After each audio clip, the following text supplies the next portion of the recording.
Meus irmãos, então nós terminamos a doutrina da...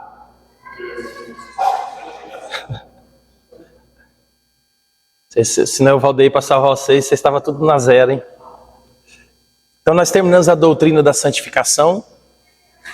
Agora nós estamos na penúltima doutrina, que tem a última doutrina da eternidade. Nós vamos ver depois. Então nós vamos ver a doutrina da perseverança e da glorificação dos santos. Doutrina essa muito especial para nós, que faz com que eu e você entenda que aqueles que estão em Cristo, aqueles que receberam o Espírito de Deus, eles perseverarão até o fim. Por isso que nós não cremos na perda da salvação, porque a salvação do começo ao fim ela é uma obra de Deus, é Deus quem começa, é Deus quem mantém, é Deus que vai nos levar para casa. Nós vamos ler aí Filipenses 1:6, um texto maravilhoso, vai dizer o quê? Aquele que começou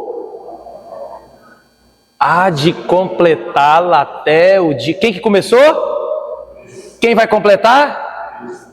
Então é importante eu e você entender a doutrina da perseverança dos santos.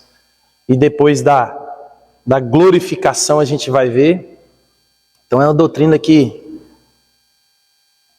acalma o nosso coração, né? Não nos deixa apáticos, né? Não é aquela ideia, nós vamos ver isso, não é aquela ideia de, então tá tranquilo, posso fazer nada, não é isso. Nós temos visto isso, a Bíblia nunca nos permite apatia, a Bíblia nunca nos permite não fazer nada, nunca nos permite isso. Lembra, a nossa responsabilidade, ela é total, Deus ele é soberano, mas nós somos responsáveis. Então nós somos chamados a trabalhar na santificação e nós também trabalhamos nesse processo que faz parte da nossa santificação. Então, vamos começar pela doutrina da preservação. Eu trouxe aí para vocês uma imagem. Alguém conhece essa imagem? A imagem do peregrino. Peregrino é um livro escrito por John Bunyan em 1600 e pouco, ele escreveu esse livro na cadeia. É um clássico, é o segundo maior livro lido na história da humanidade. Quem nunca leu, leia. Mas se você tiver com muita preguiça de ler, no YouTube tem desenho e um filme. Não é a mesma coisa não, mas já ajuda para você situar, né? Então, peregrino, esse aqui chama Cristão. E John Bunyan vai narrar a caminhada do cristão até a cidade celestial. E é um livraço, é um clássico.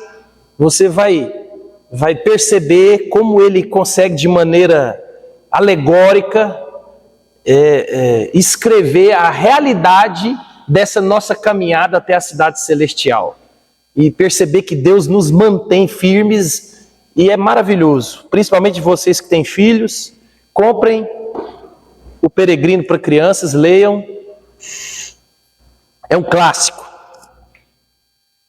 Então, Pedro escrevendo à igreja, ele diz: amados, exorto-vos como peregrinos e forasteiros que sois.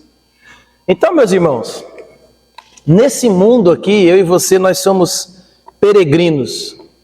Nós somos os cristãos, cada um de nós aqui, na caminhada rumo à cidade celestial, né? E nesse tempo que eu e você estamos aqui, rumo nessa caminhada, eu e você enfrentaremos todo tipo de coisas que nos tentam interromper essa peregrinação rumo à cidade santa. Mas nós vamos perceber que o nosso guardador, o nosso protetor, Cristo Jesus, ele nos garante companhia durante toda essa viagem, nos garante força, nos dá o poder para uma chegada certa. E aqueles que são os verdadeiros peregrinos, os verdadeiros cristãos, esses chegarão rumo à cidade celestial. Nós iremos chegar. Então lembra, Deus nos dá garantia da chegada. Eu e você iremos chegar. Aqueles que reconhecem Cristo como seu único e suficiente Salvador, que têm um coração transformado e regenerado, estes vão chegar na cidade santa. E Deus nos garante isso. O próprio Jesus diz: eu estou convosco todos os dias até a consumação. Nós não estamos sozinhos nessa caminhada, mesmo que pareça que eu e você passamos por momentos terríveis, difíceis, onde parece que não tem ninguém. A gente ora e não sente, a gente canta e não tem alegria, a gente não vê saída, a gente não vê luz. Mas é porque, lembra, a nossa visão é limitada. Lembra, nós falamos na doutrina da santificação, que a doutrina da santificação, ela corrige a nossa visão fragmentada da vida. Porque eu pergunto para você: Cleonice, como é que está a sua vida hoje? Aí ela vai falar: ah, pastor, está difícil, está horrível. Por quê? Porque nós tendemos a ver a vida como atos. Hoje está bom, amanhã pode estar mais ou menos, mas ontem estava horrível. E a doutrina da santificação, ela corrige essa nossa percepção de que nós estamos sendo santificados progressivamente. E Deus, Ele nos está conformando à imagem dEle. Então, nós falamos dos relacionamentos. Então, no casamento, na educação de filho, nos relacionamentos da igreja, nós somos uma comunidade de pecadores, somos uma comunidade de pessoas que Deus está santificando. Então, eu não posso olhar para o meu irmão sem lembrar que ele também é um pecador que está sendo santificado junto comigo. Então, nós temos que aprender a ver a vida de maneira prolongada. O projeto de Deus é um projeto que começou na nossa salvação, quando ele starta na nossa conversão, e ele só termina na nossa glorificação, ou quando Jesus voltar, ou quando você for. Então, essa doutrina da santificação, ela corrige essa nossa visão fragmentada e limitada da vida. Nós estamos num projeto de Deus e Deus está nos transformando.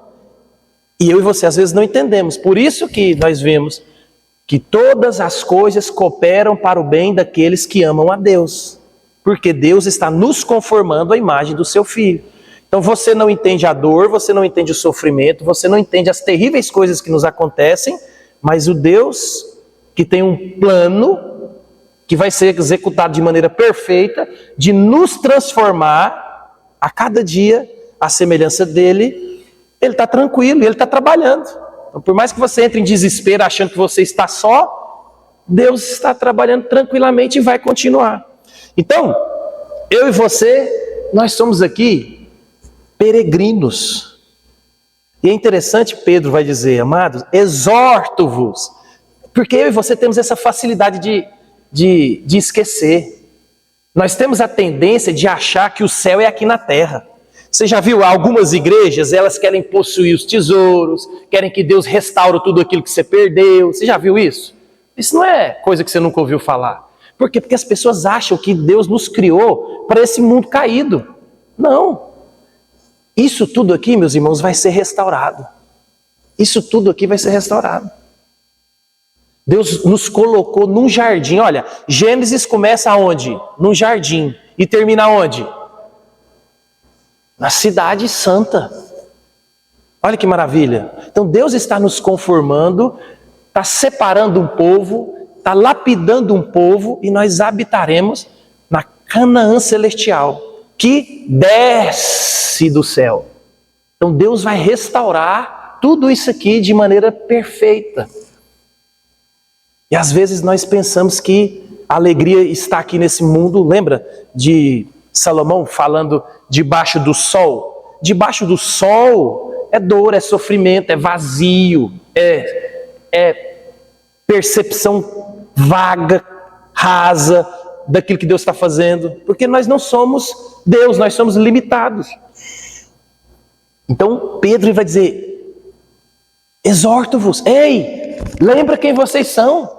Nós estamos aqui de passagem, Deus está nos transformando para algo melhor. Aqui, talvez é uma vida de sofrimento o tempo inteiro, o tempo todo, né? Então, lembra-se sempre disso e assistam, ou melhor, leiam. O livro sempre é melhor. Eu assisti o filme e assisti o desenho é melhor. Mas o filme deixa a desejar porque não é tão bom. Mas, ó, isso aqui, ó, para você ver, ó, é muito interessante, ó. Essa mochila do peregrino aqui é o fardo. E você vai perceber na leitura, ou se você assistir o vídeo, que o fardo do cristão, ele só cai automaticamente quando ele chega diante da cruz, na caminhada rumo a Canaã Celestial. É maravilhoso, o livro é uma beleza de ler. Então é isso, meus irmãos, nós somos peregrinos e forasteiros. Então, aqueles a quem Deus aceitou por meio do seu Filho amado. Então eu vou ler para vocês aqui uma paráfrase da Confissão de Fé de Westminster, no que ela fala sobre a perseverança e a glorificação. Aqueles a quem Deus aceitou por meio de seu Filho amado, a quem Ele também chamou eficazmente e que estão sendo santificados por seu Espírito, ao final não cairão da graça, mas perseverarão nessa graça até o fim. Eles serão eternamente salvos. A perseverança dos santos não depende do seu livre-arbítrio, mas da escolha imutável de Deus, que brota do amor livre e imutável de Deus Pai, da eficácia do mérito e da intercessão de Jesus, do Espírito que neles habita, da semente de Deus que neles plantada e da natureza do pacto da graça. De tudo isso vem a certeza de que perseverarão. No entanto, por causa das tentações de Satanás, do mundo, por causa da corrupção do pecado remanescente dos santos e da sua negligência dos meios de Deus para preservá-los, eles podem cair em pecados e permanecer por um tempo nesses pecados, incorrendo no desagrado de Deus e entristecendo o Espírito Santo. Por causa disso, algumas das bênçãos e dos consolos dos santos podem ser retiradas, seus corações endurecidos e suas consciências cauterizadas. Isso fere e escandaliza outras pessoas e traz julgamento temporário sobre eles. Aí ele vai falar da glorificação. Após a morte, os corpos das pessoas se decompõem e voltam ao pó, mas suas almas vivem para sempre. Elas não morrem nem dormem, mas voltam para Deus que as deu. As almas dos justos tornam-se perfeitamente santas, recebidas nos mais altos céus, onde contemplam a face de Deus em luz e glória, aguardando a plena redenção de seus corpos. Então, isso é a Confissão de Fé de Westminster que traz essa clareza para nós sobre a perseverança dos santos. Eu e você perseveraremos, nós iremos chegar lá. Mas como nós vimos aqui, aqui, ó.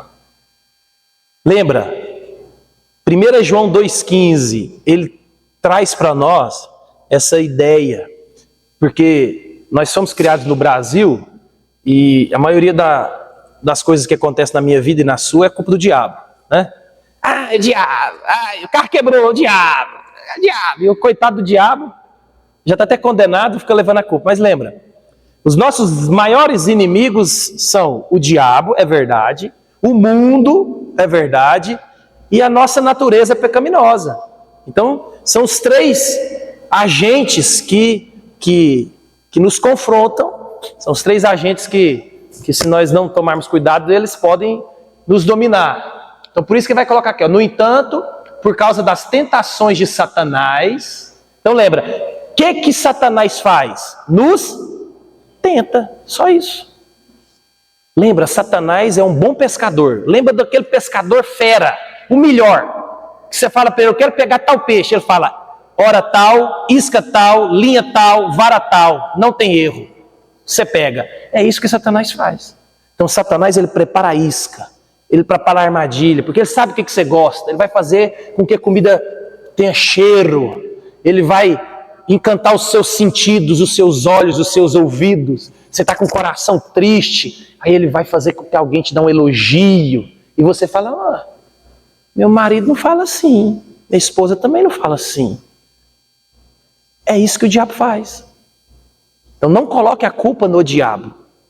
Porque nós somos tentados pela nossa própria cobiça, a nossa própria pecaminosidade, os nossos desejos. E o diabo nos conhece. Então ele sabe daquilo que a gente gosta, ele prepara uma isca e fica lá. E aí ele sabe pegar bem aqui no cantinho, ó. Mas acabou, não tem jeito mais. Então, por causa da tentação de Satanás, por causa da corrupção, e do mundo, lembra, a paixão do mundo. Você está em Lucas do Rio Verde, é uma cidade bonita, você quer morar bem, você quer ter dinheiro, você quer desfrutar das viagens que o mundo dá, você quer desfrutar das companhias boas que o mundo traz. Então você se entrega às percepções, às filosofias, às doutrinas do mundo, e isso nos encanta. Lembra na parábola do semeador?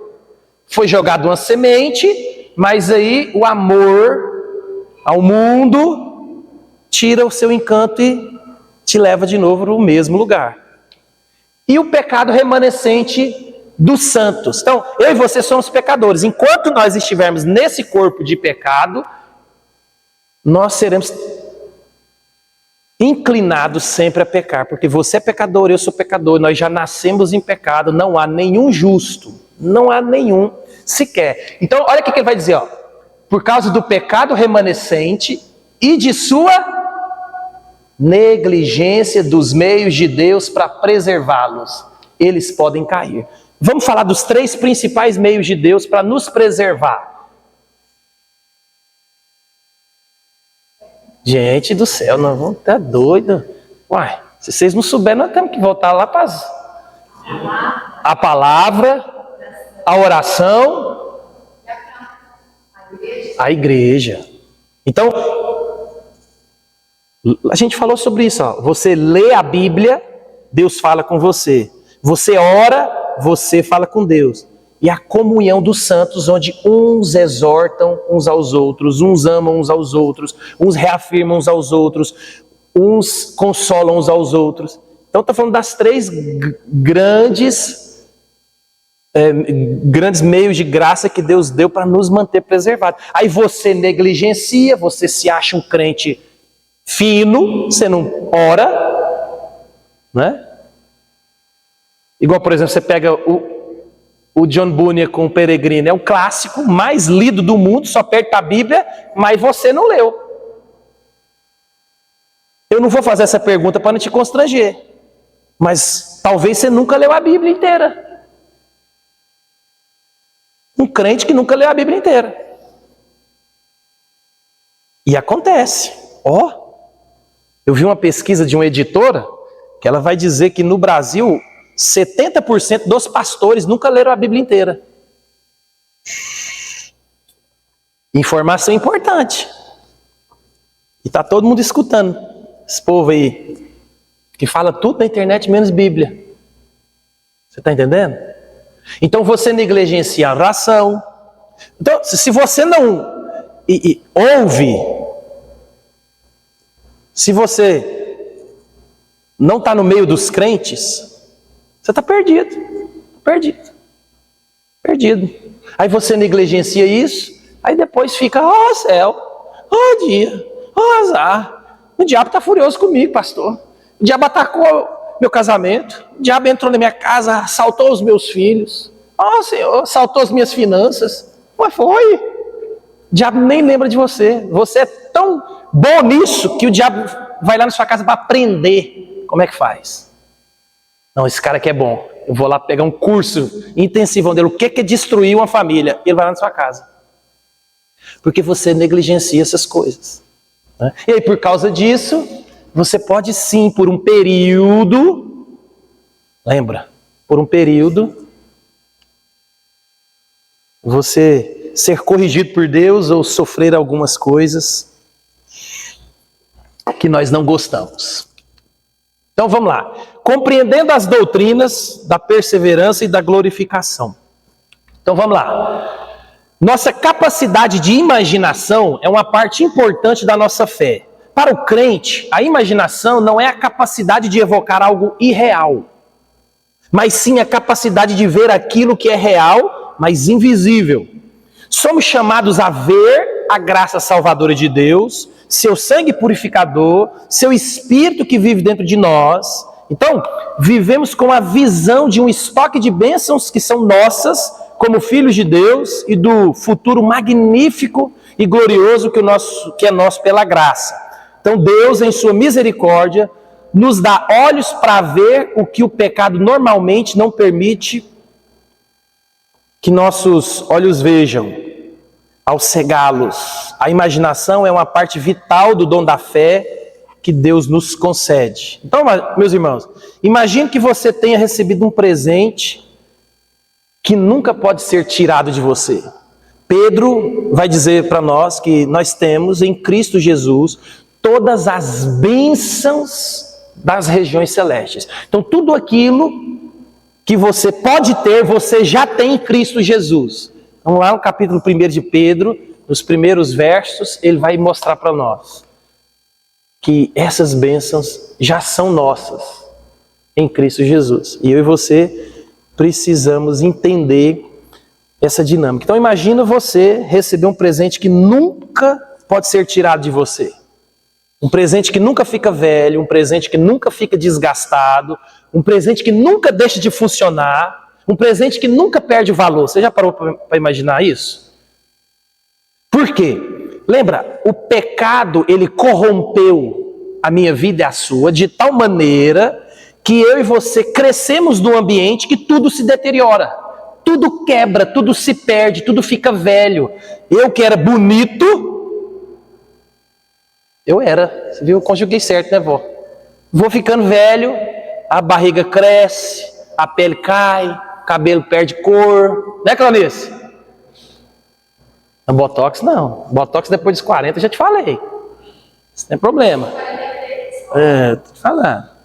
Então imagina, eu e você nascemos no mundo quebrado.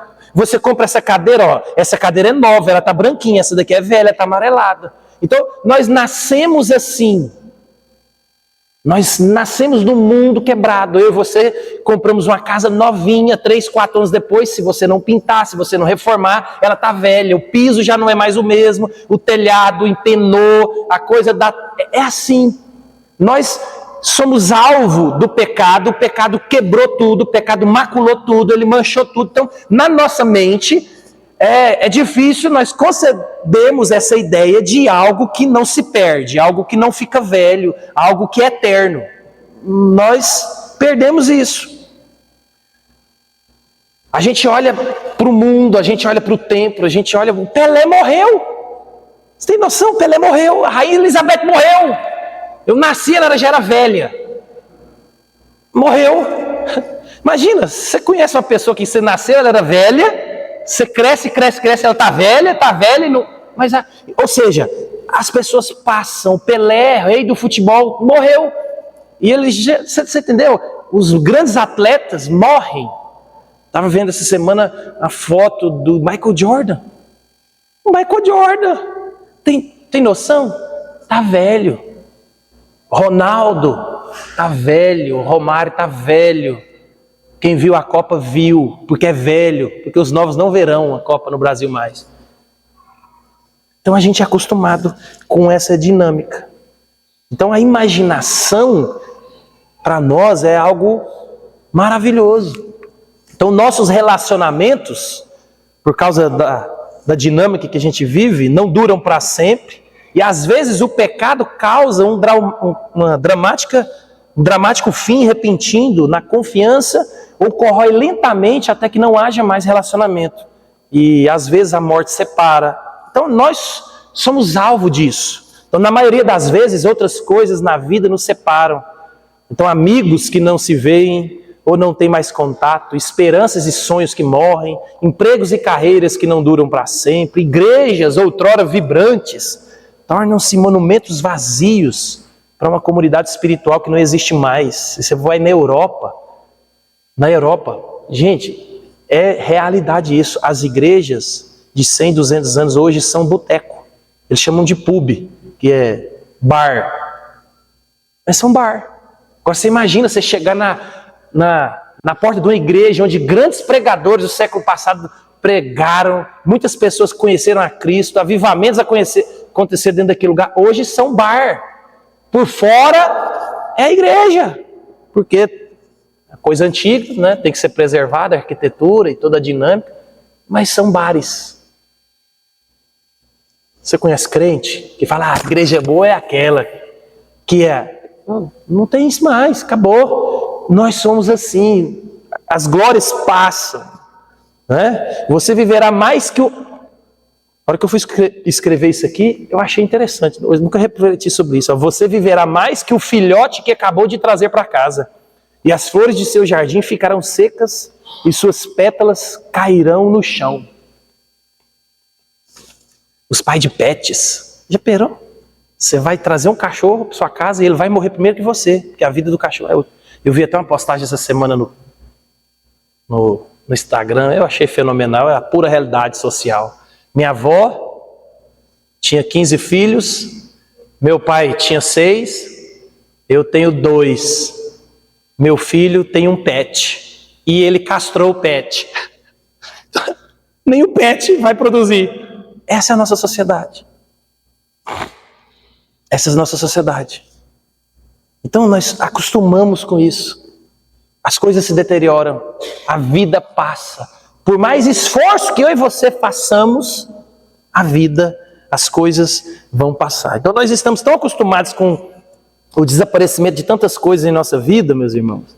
Estamos tão acostumados com o fato das coisas quebrarem, das coisas não funcionarem como deveriam e de comprarmos outras para substituí-las, que é difícil eu e você imaginarmos esse presente que não possa ser tirado de nós e que nunca desvanece. Pelo contrário, ele torna-se cada vez mais bonito.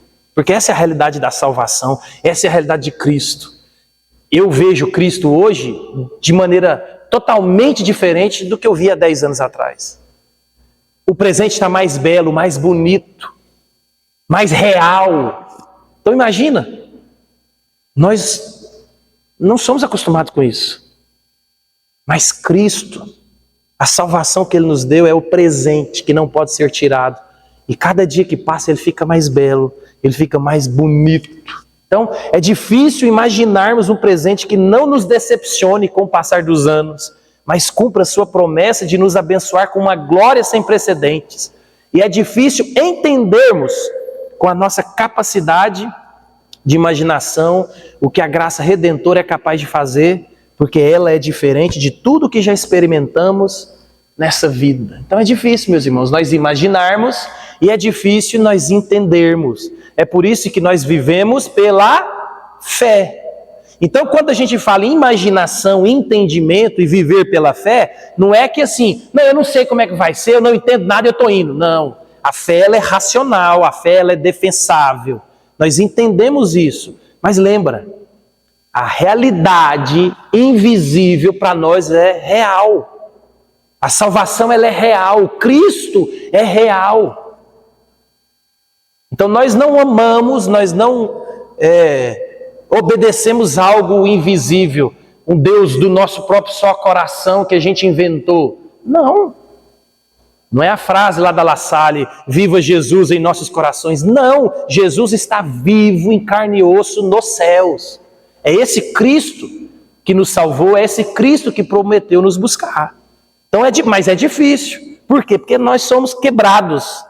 Nós somos afetados pelo pecado.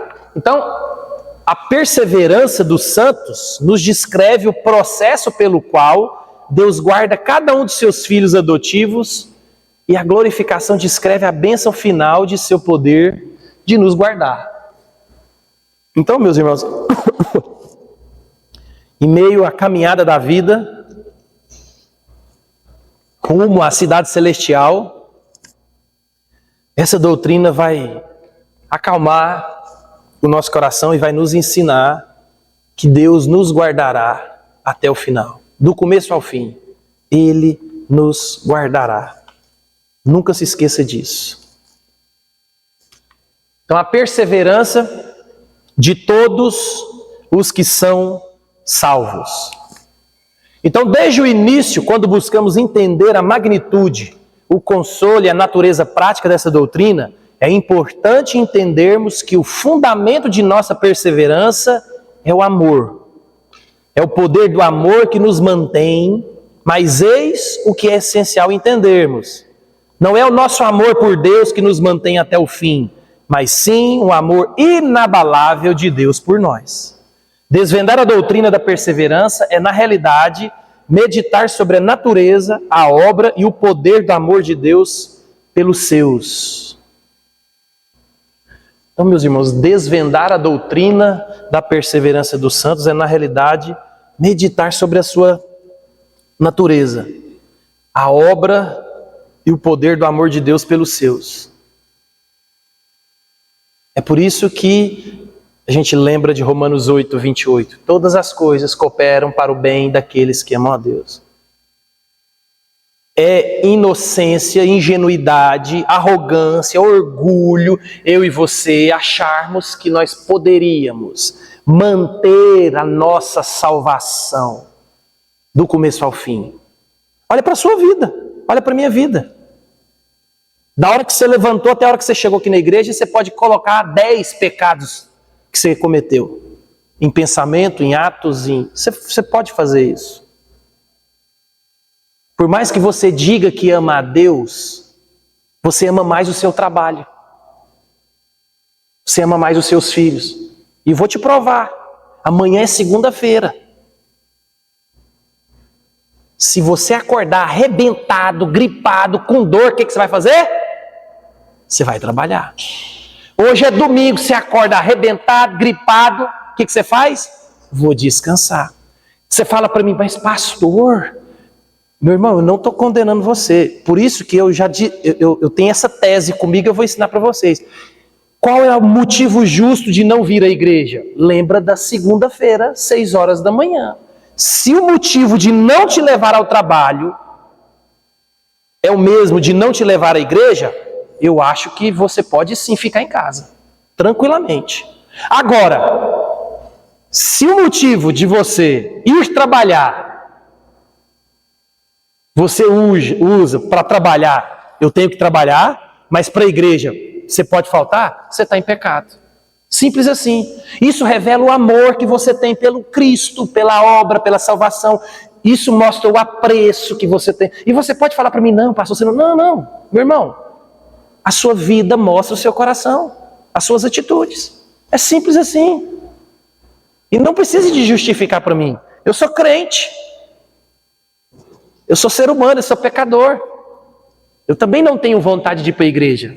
Tem dia que eu acordo e falo, eu não queria ir para a igreja. Aí eu lembro que eu sou pastor e eu tenho que dar aula. Aí eu venho.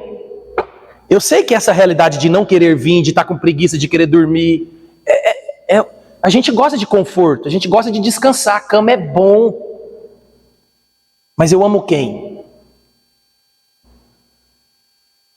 Então, observa, segunda-feira de manhã, você está arrebentado, você está gripado, você está com dor no corpo.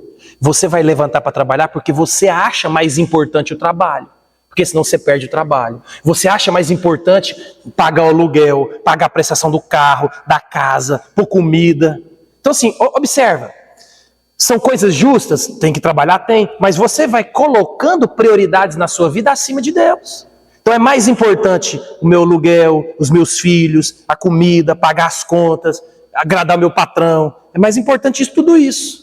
Porque domingo de manhã, você está com a mesma dor, com a mesma preguiça, com o mesmo sintoma, mas aí você analisa a coisa e você fala, não, posso ficar em casa. Por quê? Porque o valor do culto, da igreja, dos irmãos, não é um valor em estima para você.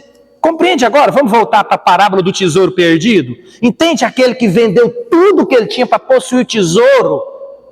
É isso. Por isso que quando Cristo não for esse tesouro para mim e para você, talvez você não seja convertido. Simples assim.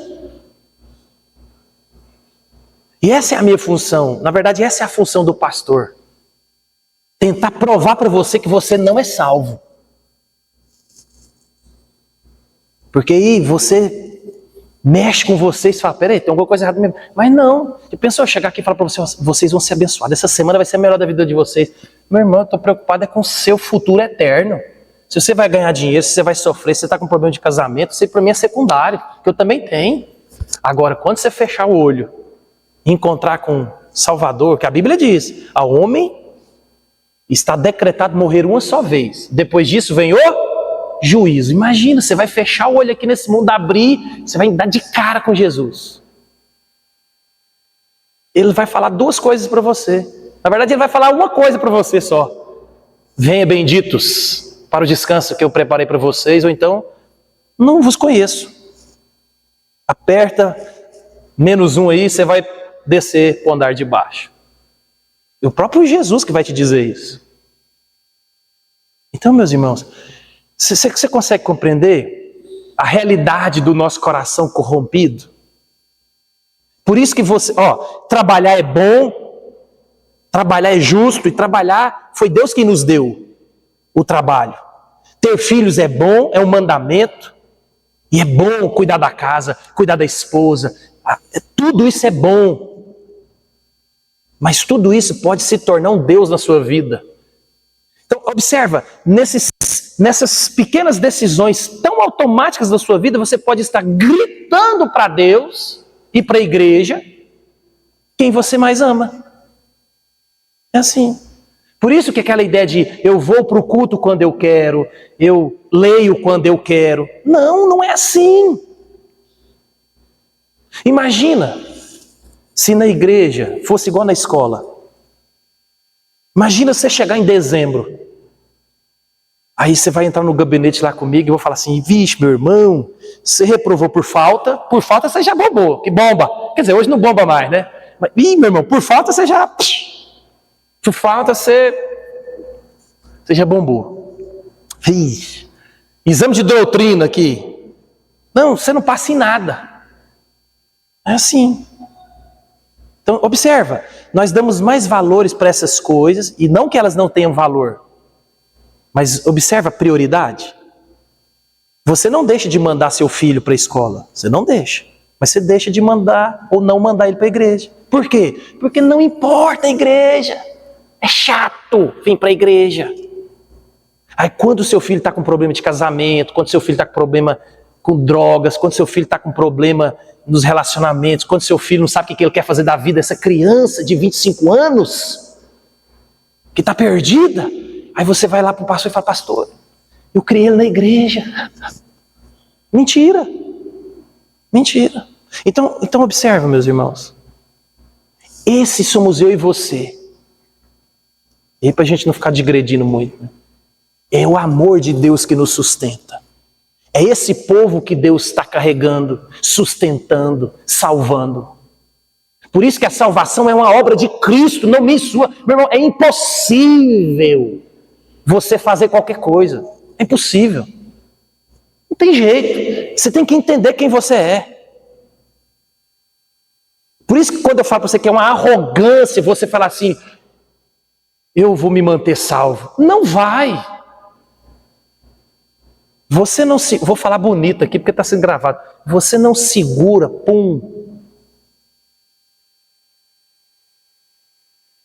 Você não consegue controlar sua fisiologia. Essa semana eu fui fazer uma prova lá, online, lá na faculdade. Me deu uma dor de barriga na metade da prova. Tirei nota vermelha. A Geni falou, por que você não foi no banheiro? Eu falei, porque eu não faço um negócio desse não. Eu prefiro tirar nota vermelha do que... Eu não consigo, você vê, a minha limitação. Aí você acha que você bonito, você vai manter uma salvação pela qual você não vai. É por isso que o Evangelho exige fé e arrependimento, e ele que produz essa obediência. Por isso que vir ao culto é uma resposta amorosa, voluntária, daquilo que Deus fez por você, do amor.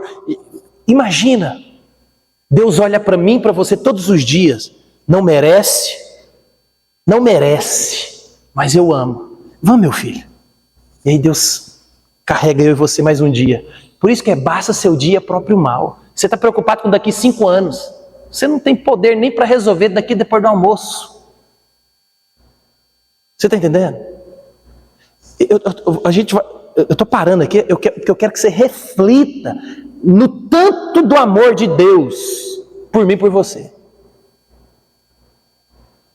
Por muito menos eu e você exclui amizade, por muito menos eu e você exclui família, por muito menos eu e você exclui um trabalho, e por muito menos eu e você exclui o cônjuge, filhos, porque nós não temos essa capacidade de amar a ponto de dar a vida por alguém, amar a ponto de perdoar. Por isso que é por Cristo. Cristo que regula a minha vida. Por isso que a obediência ela é gerada pelo Espírito Santo. Por isso que eu não consigo perdoar hoje, mas quando o Espírito habita em mim, e eu entendi o que Cristo fez por mim, o tamanho do perdão que eu recebi, o tamanho do amor que eu recebi, aí eu consigo, pelo Espírito em mim, perdoar aquele que fez um mal tremendo para mim. Não por mim, pelo Espírito que habita em mim. Então quando chega domingo de manhã, por mais preguiçoso e gostoso que esteja a cama, quando você lembra de que Cristo morreu por mim e por você, por causa desse preguiçoso que troca qualquer coisa pela igreja, você fala, não, mas eu vou. Senhor, eu não estou aguentando, mas eu vou porque o Senhor me salvou. Eu vou capengando, nem que eu sento naquele culto lá e fique quietinho. Porque isso é eu e você. Aí você, olha, que eu já fiz isso. Se você não fez, é mentira. Aí a gente quer dar desculpa piedosa, não é? Nós somos assim. A gente quer parecer... Nós somos os maiores pecadores que queremos parecer assim. Meu irmão, por que você não vem para a igreja? Vou dar um exemplo da minha casa. Ontem foi sábado. Então, sexta e sábado, lá na igreja da Júlia e do meu irmão, tinha um pastor... Paulo On, ele escreveu um livro que no Brasil ninguém escreveu. Chama E Deus Falou na Língua dos Anjos, dos Homens. Livraço. Livraço. Ele estava lá, dando palestra. 2 dias, de graça. Aí, meu irmão me ligou, empolgado. Tirou foto e olha aqui. Falei, cadê a Júlia? Ficou em casa. Falei, não é possível. Aí eu, Júlia, como é que tá sendo aí, minha filha? Como é que tá aí com o Paulo On? Aí ela toda desconcertada. Ai, papai. Aí quando ela fala papai, eu já sei. Ai, papai, eu tava cansada, não fui. Beleza. No outro dia de cedo ontem, meu irmão me ligou empolgado, comprou um livro para mim. Aí eu até falei para ele, fala pro autor, dá uma dedicatória para mim aí, ao meu amigo Júnior e tal. Aí ele fez, tirei a foto, mandei pro amigo meu amigo, não é possível! Que a gente fica empolgado com essas coisas, é coisa só de... né? Aí, cadê a Júlia? A Júlia também não veio hoje de manhã. Aí, Júlia aí, minha filha, como é que foi de manhã? Onde você não foi? Como é que tá sendo de manhã, Júlia? Ai, papai, eu tava triste. Queria ficar sozinha. Falei, é mesmo, minha filha? Você é governada pelos seus sentimentos? Eu falei, quem governa você são seus sentimentos? Você tá triste, eu não faço. Você tá triste, eu não cumprimento. Você tá triste, eu não saio de casa? Você é governada pela palavra de Deus, onde tinha um grande homem de Deus, que Deus usou, que Deus capacitou para tratar de um assunto de extrema relevância para a igreja mundial, estava na sua igreja, a 3 quilômetros de você, seu tio foi, voltou, e aí você estava triste, minha filha, não foi? Foi, que pena.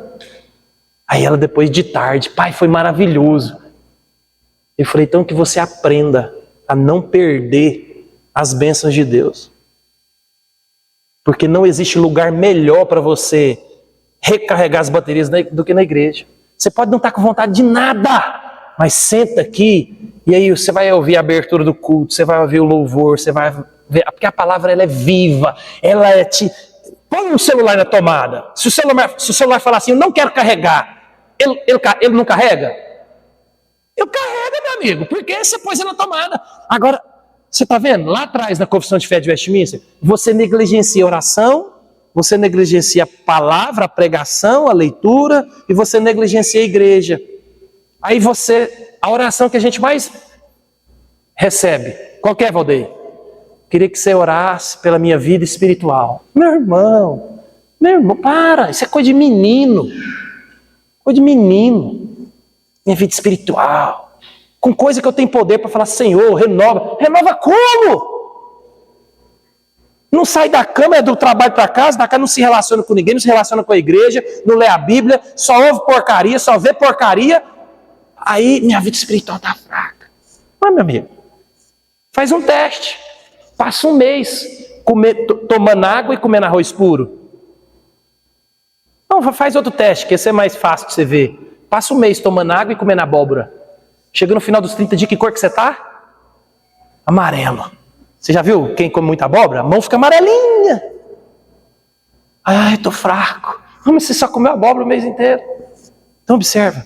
Por isso, meus irmãos, que você tem que entender o que Deus fez por mim e por você. E o que sustenta é o amor dele. Então todas as vezes que você for tentado a dizer, céu, bom dia, eu acho que eu não vou conseguir. Você não vai conseguir. É isso mesmo.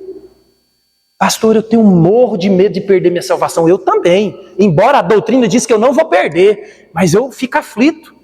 Toda semana é um pastor que caiu em adultério. Toda semana é um pastor que roubou a igreja. Toda semana é um pastor que abandonou o ministério. Toda semana. E pastores santos. Homens de Deus. Que você olhava assim, ó. Quando eu ouço o negócio, a primeira oração que eu faço, Senhor, tenha misericórdia de mim. A desgraçada de uma mulher arrebentou com ele. O outro foi o dinheiro. O outro foi outras coisas. Quem sou eu para achar que eu não sou a próxima vítima? Eu não sou bobo não, meu irmão. Eu gosto de tudo que esse povo cai. Você não gosta? Mas eu entendi que, Senhor, e eu faço essa oração. Esse dia para trás eu vi um vídeo de 1993 do Caio Fábio. Quem é velho de igreja vai saber. Gente, o Caio Fábio, ele era uma referência mundial. Ele era tão respeitado na igreja brasileira que qualquer meio, qualquer igreja respeitava. Ele tinha acesso ao presidente da República, tinha acesso à Câmara dos Deputados. Ele era um cara fora da curva que Deus fez com esse cara. Esse cara hoje ele é um liberal. Eu vejo então o problema não é o cair. O problema é isso. Porque ele deu um. Esse cara talvez ele poderia ficar, se cair, se voltar, entendeu? Mas ele virou. Você nem sabe o que é hoje. Nós vamos ver isso aí também. Porque isso aí é uma pergunta e um questionamento nosso. Agora, a questão é: como que eu vou sustentar o meu orgulho de incaível, impecável, se esse cara caiu? E ele caiu, sabe que jeito? Com a secretária. Aí a igreja veio repreender ele não aceitou a rebeldia, e aí o trem degringolou. Então observe, meu irmão, nunca mais olhe para você com essa capacidade. Para de escutar coach. O problema está em você. Enquanto você dorme, os outros trabalham. Gente, isso é diabólico. Durma. Meus dias foram escritos e determinados por Deus. Temos que trabalhar? Temos. Temos que estudar? Temos. Temos que nos esforçar? Temos. Mas, meu irmão, Deus tem um plano na minha vida e na sua, que está oculto nele. Então não adianta você dormir pouco, trabalhar muito. Porque a bênção da riqueza é Deus é quem dá. E a bênção de desfrutar da riqueza, que as pessoas não entendem isso, é Deus é quem dá. Por isso que eu e você conhecemos gente que tem dinheiro e não desfruta do dinheiro, porque é a bênção de Deus de desfrutar o dinheiro. Por isso que dinheiro na mão de muita gente é maldição. Ter dinheiro na mão de muita gente é Deus. Às vezes Deus dá tanto dinheiro e você está achando assim, Deus está me abençoando. Não, isso é maldição na sua vida. Maldição na sua vida. Então, meus irmãos, lembra disso. É Deus, o amor dele que te sustenta. É o amor dele. É o amor dele. Não é você. Todas as vezes que você achar que você pode, não, é Deus. Lembra lá em Deuteronômio 8. A força que você tem para trabalhar, sou eu que dou. Quando vocês, Israel, entrarem na terra prometida e tiverem casas bonitas, tiverem gado no pasto, tiverem dinheiro no bolso, não se esqueça que fui eu que dei para vocês. Eu que dei para vocês. Deus não tem crise pessoal. Deus não está preocupado se você vai reconhecer Ele como Deus. Porque tem gente que acha que... Lembra que eu falo para vocês que a gente diviniza o homem e humaniza Deus. E a gente acha que Deus é igual ao homem. Aí tem gente que quer... as pessoas não reconhecem que Deus é Deus. Deus não tem crise com isso não, meu irmão. Deus, Ele é Deus, você crendo ou não. Ele vai fazer o que Ele vai fazer, você crendo ou não. Ele governa a sua vida, você crendo ou não. Deus não entra em crise. Ai, meu Deus. Porque na mitologia grega, se não me engano, eles têm essa concepção de que o poder dos deuses está atrelado à adoração. Então, enquanto os deuses estão sendo adorados, eles têm poder. À medida que eles perdem o poder, ou perdem a adoração, tem até um filme sobre isso. Então, Deus não é isso não, meu irmão. Deus é Deus. Não creio em Deus, Ele é Deus. Creio em Deus, Ele é Deus. Odeio Deus, Deus é mau. Meu irmão, Deus não entra em crise não. É você que está preocupado com a opinião dos outros. Ele é o Deus Criador, lembra? Ele nos ama a ponto de preservar a mim e você. Imagina, eu e você se fôssemos Deus. Olha para a sua vida, você podendo resolver todos os problemas da sua vida. Você falava assim, ó, some da minha frente. Por isso que Deus nos ama, meu irmão. Por isso que o Evangelho nos constrange. Por isso que a boa notícia é: vocês são rebeldes, vocês são ímpios, vocês são inimigos de Deus, mas Cristo Jesus morreu, recebeu a ira de Deus por amor a vocês.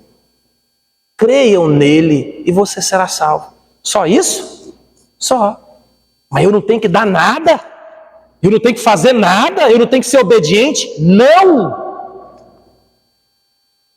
Por isso que Deus morreu pelos pecados que eu cometi, pelo que eu cometo e pelo que eu cometerei, porque a salvação não é por obras. Deus não olha para a minha performance, Ele olha para Cristo na cruz. É de Cristo? Está salvo. Então eu posso viver do jeito que eu quero? Não! Aqueles que estão escritos... aqui, 2 Coríntios 5,17. Eis que tudo se fez novo. Os que estão em Cristo são nova criatura. Nova vida, novo comportamento, novo pensamento. Tudo novo. Porque você olha para Cristo, aquilo que Ele fez por mim e por você na cruz. O amor de Deus nos constrange. Por isso que Romanos vai dizer: pode alguém morrer por um bom? Talvez a gente acha. Mas por inimigos, por injustos, por pecadores, por maus, ninguém morre. Só Jesus. Só Jesus. Só Jesus. Eu vou encerrar. Falta ali, aqui, esse relógio. Mas eu vou encerrar com esse versículo aqui e a gente volta semana que vem nesse versículo. Sabemos que todas as coisas cooperam para o bem daqueles que amam a Deus, daqueles que são chamados segundo o seu propósito. Porquanto, aos que de antemão conheceu, também os predestinou para serem conformes à imagem de seu Filho, a fim de que ele seja o primogênito entre muitos irmãos. E aos que predestinou, a esses também chamou. E aos que... Isso aqui na teologia a gente chama de ordo salutis, está em latim, é bonito, mas é só a ordem da salvação. Isso aqui é só uma sistematização pedagógica para a gente entender como que funciona o processo. Alguns vão discordar da sequência, mas é só pedagógico para a gente entender. Então aqui, E aos que predestinou, a esses também chamou, aos que chamou, a esses também justificou, e aos que justificou, a esses também glorificou. As provas e as certezas do amor de Deus. Aí vem, o texto é grande, né? Que diremos, pois, à vista dessas coisas? Olha, o apóstolo Paulo, ele faz uma pergunta que a gente está respondendo. O que nós vamos fazer diante disso tudo? Se Deus é por nós, quem será contra nós? Aquele que não poupou seu próprio filho, antes por todos nós o entregou, porventura não nos dará graciosamente com ele todas as coisas? Quem tentará acusação contra os eleitos de Deus? É Deus quem justifica. Quem condenará? É Cristo Jesus quem morreu, ou antes que ressuscitou, ao qual está à direita de Deus, e também intercede por nós. Quem nos separará do amor de Cristo? Será tribulação, angústia, perseguição, fome, nudez, perigo ou espada? Como está escrito, por amor de ti, somos entregues à morte o dia todo. Fomos considerados como ovelhas para o matadouro. Em todas essas coisas, porém, somos mais que vencedores, por meio daquele que nos amou. Porque eu estou bem certo de que nem a morte, nem a vida, nem anjos, nem principados, nem coisas do presente, nem do porvir, nem os poderes, nem a altura, nem a profundidade, nem qualquer outra criatura poderá nos separar do amor de Deus que está em Cristo Jesus. Ó, isso é maravilhoso. Aqueles que estão em Cristo. Então não tem maldição hereditária, isso é a mentira do inferno. Aqueles que estão em Cristo são nova criatura. A condenação, lembra disso, eu falei isso para os homens. A gente precisa de corrigir algumas coisas. Porque tem gente que está passando por dificuldade na vida e acha que Deus está punindo ele. Deus corrige os filhos. Toda a ira de Deus pelo pecado está na cruz do Calvário. Lembra disso? Deus não está te punindo. Deus está te conformando, te amoldando, te despregando do mundo. E isso é amor. Isso é a limpeza, é a santificação. Então nunca pense que Deus está te punindo, porque a punição sua foi cravada em Cristo Jesus. Deus está te conduzindo à cidade celestial. E nada pode separar você do amor de Deus. Nada. Ele coloca aí, morte? Não. Tribulação? Não. Espada? Não. Fome? Não. Então imagina. É Deus, meus irmãos. Por isso que você tem que entender o que Deus fez. O Evangelho é isso. Por isso que está cheio de gente na igreja que não conhece o Evangelho, porque o Evangelho é que liberta. O Evangelho é a boa nova de um povo ruim, estragado, e um Deus perfeito, que está nos melhorando por causa dele. Por isso que agora as nossas obras são boas, não porque nós mesmos fazemos, mas por causa do Espírito que habita em nós. Então agora o nosso amor, a nossa alegria, a nossa obediência, os frutos do Espírito, são frutos dele em nós.